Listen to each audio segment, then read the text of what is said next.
د مقاومت په ګډون د ګڼو خیالي جبهو مشرانو یو ځل بیا د پاکستان په ملاتړ دریځ نیولی دی.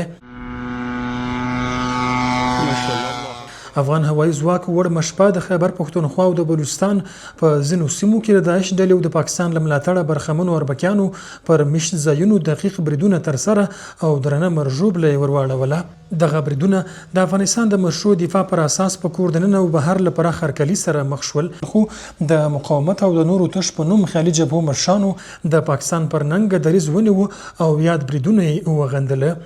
دوی په پوره بې شرمۍ پکتیکا او کونړ ولایتونو کې د پاکستاني رژیم د څو ورځې وړاندې بریدونو له امله د شهید شویو ماشومانو پر پیښه سترګې پټې کړي او د داعش ډلې په نښه کولې سیمه ییز ثبات ته زیان رسول بللي دي. د بهر مشتي خیالي مقاومت او د متحده جبهو مشر او د بهرنیو اړیکو رئیس علي میثم نظري او سمیع سادات جلا جلا په خپلو ایکسپاڼو پر افغان خاوره د پوځي رژیم د وروستیو بریدونو له غندنې او یادونې پرته د داعش پر مرکزونو د افغان حکومت وروستي بریدونه غندلي دي.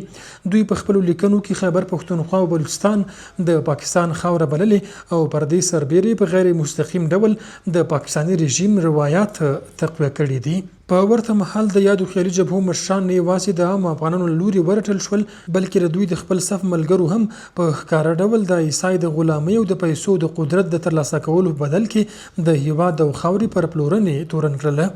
د جمهوریت پر مهال د دفاع وزارت مرستیال تمیم ماسی د مقاومت جبهې او د نورو ډلو له لوري د پاکستان پر ملاتړ دریځ نیولو ته توند غبرګون ښودلی دی او په وینا یې چې د عیسی د نفوذ شبکه د دوو رسنیزو بنسټونو له لارې په بېسارې ډول د کسانو په جذب بوخته ده او په خبره چې دغه کسان پاکستان کې د دفتر، کور او د پیسو ترلاسه کولو بدل کې د پاکستاني استخباراتو د لاس آلې ګرځېدلي دي. په همدې حال کې د چارو شنونکي وایي چې ټولې په بېلابېلو نومونو بهر کې مخالفې جبهې د افغانستان د دښمنانو لوري د افغان ولس د کړاو او د افغان وطن د ورانۍ په موخه رامنځته شوي او وروستي دریځونه یې د پاکستان پوځي رژیم سره د تړاو او غلامۍ ښه ښودنه کوي. دا چې په بهر کې ځینې ډلې او ګروپونه یا ځینې رامنځته شوي په ملي نومونو جبهې د پاکستان په مقابل کې د افغانستان د برحقه مشروع غچ اخیستنې غندنه کوي او د دوی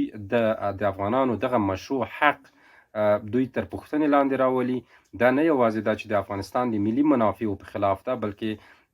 د اسلامیت او د افغانیت په خلاف کړنه هم ده. دا جوتوي چې دغه جبهې او دغه جبهو مشران او سیاسي مسیر نه یوازې دا چې د افغانستان د ملي منافعو په خلاف ده، بلکې په اصل کې د افغانستان د جغرافیې په خلاف هم ده او دغه رامنځته شوي جبهې او ورته ادرسونه د افغانستان د ملي منافعو د خوندیتابه لپاره نه، بلکې د شخصي واک او انحصار د ترلاسه کولو او په دې لاره کې د هر چا څخه د کومک اخیستلو په معنا ده. د افغانستان دفاع وزارت ویلي دی چې په دغو بریدونو کې مهم او مطلوب اهداف په نښه شوي او د افغانستان د امنیت او د ثبات پر وړاندې به هیڅ ګواښ ته وخت ورنه کړي. تېره شپه د لوی الله جل جلاله په نصرت د دفاع وزارت هوایي ځواک د پاکستان د بلوچستان او خیبر پښتونخوا په ځینو سیمو کې د ساعین بالفساد او نورو ورانکارو عناصرو هغه مرکزونه په نښه کړل چې د افغانستان پر ضد ترې بریدونه پلانېدل او په تیر کې هم په یو شمېر خونړیو بریدونو کې لاس درلود. د لومړنیو معلوماتو له مخې په یادو عملیاتو کې مهم او ټاکل شوي اهداف په بریالیتوب سره په نښه شوي دي. دفاع وزارت ټینګار کوي چې د افغانستان د امنیت او ثبات پر وړاندې به هیڅ ډول ګواښ او تهدید ته د ودې فرصت ورنه کړي او د هیواد د دفاع او امنیت لپاره به هر اړین اقدام په خپل وخت او قاطع ډول ترسره کړي. یاره دی وی چې د افغانستان دفاع وزارت وړمه شپه د بلوچستان په قلعه عبدالله او چاغي ولسوالیو او د خیبر پښتونخوا د ورکزیو ایجنسۍ په قمبرخیلو سیمو کې د داعشو په مرکزونو د ډرون بریدونو بریالي عملیات ترسره کړله.